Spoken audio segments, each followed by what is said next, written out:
What's up guys, the Lazy Goldmaker here with another video, and today, well, we're going to cover a little bit of what's been going on with gold making so far in the patch, and we're going to try to see if there's some things you can do in the future, because there is one final momentous occasion in terms of profession output this patch, and that's when we unlock double legendaries. So we'll talk a little bit about the things that's been going on with crafters marks, and then we'll look ahead to double legendaries and see how we can take advantage of those. So 9.2 so far. Well, the name of the game has been the Progenitor Essentia, of course. It started out pretty cheap, as no one could really use it, and then people gradually from day 2 started realizing, like, this is cheap, there's not that many, I need to start stocking up for legendaries. And then pretty much every night someone would buy out most of the stock, and then it would be pretty empty until people finished their quests and put more up onto the auction house. And that would always spike the price up. This is what happened on my realm. And then eventually, of course, we unlocked the ability to craft item level 262 gear, the crafter's mark gear that was about here. And then, well, then we hit, well, peak demand. We can also see that supply is still fairly high. And I've heard that they've increased the drop rate a little bit, so it's a little bit more efficient to farm these than it was at the beginning. But that's what we've seen so far for the main material, and this is of course also the main material going into the legendaries. Yeah, the people who dominated this market, the people who got in early, I think you could get the recipe Monday or Tuesday on EU. That was the soonest you could if you absolutely hyper grinded. They made a lot of money. I know that KCHFL YouTuber, he made 30 million gold in the first 24 hours because he dominated the 262 market on my realm. So we can take a look at that as well. If we look at quick oxide necklaces, just to get an idea. You can see here for the first 24 hours ish, the price was 100k and there was very little supply. And then of course, and he was the only one selling, and then everyone else got the recipe, and the price immediately crashed. Immediately. Now, one thing to note about legendaries in general, well, I'm recording this to 1 day or 2 days before legendaries can be crafted. They are not particularly competitive. They are not. Rather, they are very competitive. There's no barrier to entry. Anyone who cares about it will be honored by now. It's pretty easy to get honored. You can probably grind it out in 2 to 3 days if you just do all of the... or maybe you need a couple of more days. But it's pretty easy to get honored now. And most people will already be honored. So as soon as they finish the chapter next week, they're going to be in the market. They're going to be able to craft legendaries. So that is going to be a thing. We won't have a period like this where there's just 2 to 3 crafters. We'll right away be at this point where there's everyone who has legendary recipes on your realm will be competing with you. But that's what's happening in a day or two, and that's not particularly interesting. What's interesting is what's going to happen down the line when Unity unlocks. So Unity is coming, the legendary power that can be crafted on any slot and gives you the double legendaries, or the Covenant legendary power, in addition to whatever other legendary you're running. This is important because as soon as that unlocks, a huge number of people, pretty much everyone, will want another rank 7 legendary. And due to the fact that Unity can be crafted on literally any slot, it means that it's gonna be very optimal to put it on a small number of slots. And there's really only 2 slots, in my opinion, that are that you should consider for Unity. And those are the helmet and the belt slot.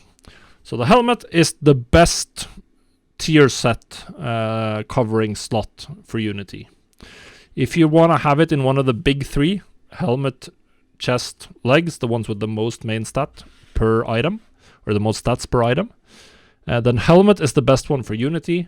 In theory, of course, there are some some differences in practice, but that's in theory, and that's why, because the chest piece drops from Rigolon, which means that you can get a higher item level chest piece for your tier set.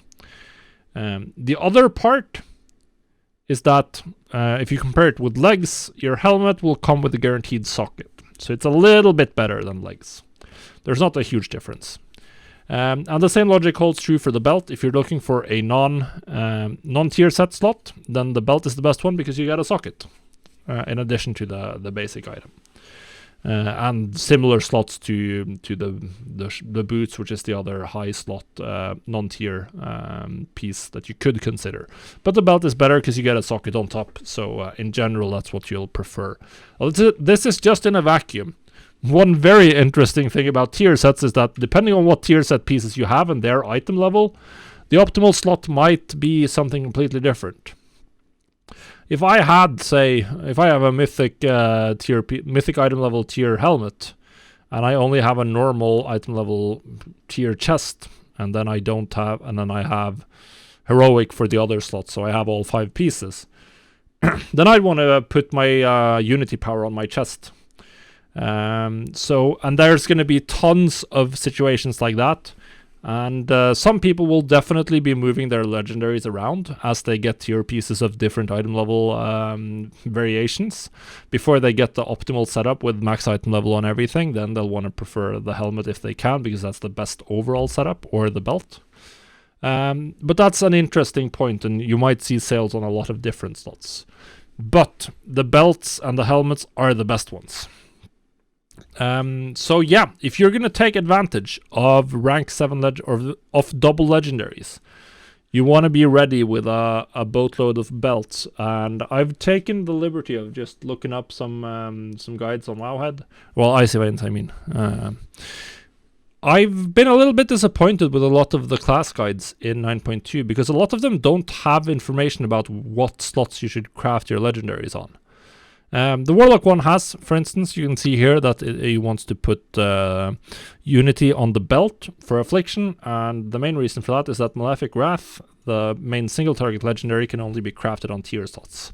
This can only be crafted on your shoulders or your hands, which means it has to take up a tier slot. You can't get it outside of the tier. So that means when you're running Malefic Wrath, you have to have Unity on the belt. If you're running the other legendaries, it would be optimal to have Unity on the helmet, though, or on one of the big stat slots if you can still get your tier bonus. So that's an interesting point. But yeah, you can look through a lot of other. It's going to vary a little bit by spec. If we go to Demonology, I believe the best slot for Unity is the helmet. It says feet here, or head if playing Sacrifice Souls, which doesn't make sense at all. I don't understand what this person who wrote this guide was thinking, because belt is strictly better than feet, and none of these legendaries compete with the belt. There's none of these that you would put on the belt, so it doesn't matter at all. Realistically, you'd probably want to put Unity on your helmet or chest or leggings if you're playing Demonology. Most of the time you'll be playing with Wilfred's, which you will have on your ring, or potentially Balthspider's Burning Core if you're playing some other builds. Yeah, that's also one thing to be aware of. There's very varied information out there, at least as far as I can tell, about what the best slots to put your legendaries on. This is surprisingly unsophisticated in general in a lot of the guides that I see. Which means that we should see a wider variety of slots. It's not just pick the best one, because you can mix and match a little bit with tier sets. Where it's with Shards of Domination, you wanted all 5 shard slots, so you'd never want a legendary in one of the Shard of Domination slots. And then in 9.1 there was nothing. You just picked the best slot, easy. This time around, since you only need 4 out of 5 tier pieces and you can have them in different item levels, the optimal choice is always going to depend on exactly what gear you have. And that's interesting from a gold making perspective, because it means that a lot of legendaries that might seem like they are suboptimal, based on what slots you'd prefer to have them in a vacuum, they might sell. So I'm going to go broad. I'm going to go all the slots in general, but for Unity, the belt and the helmet are the top two. And the ones you really want to be prepared to have ready. I definitely craft up like double, triple what you normally keep in stock of those items ready for the reset where we unlock double legendaries, because I think that's going to be pretty profitable. Let's leave it at that. So guys, that's what I wanted to talk about. That's the end of the video. Hopefully you learned something.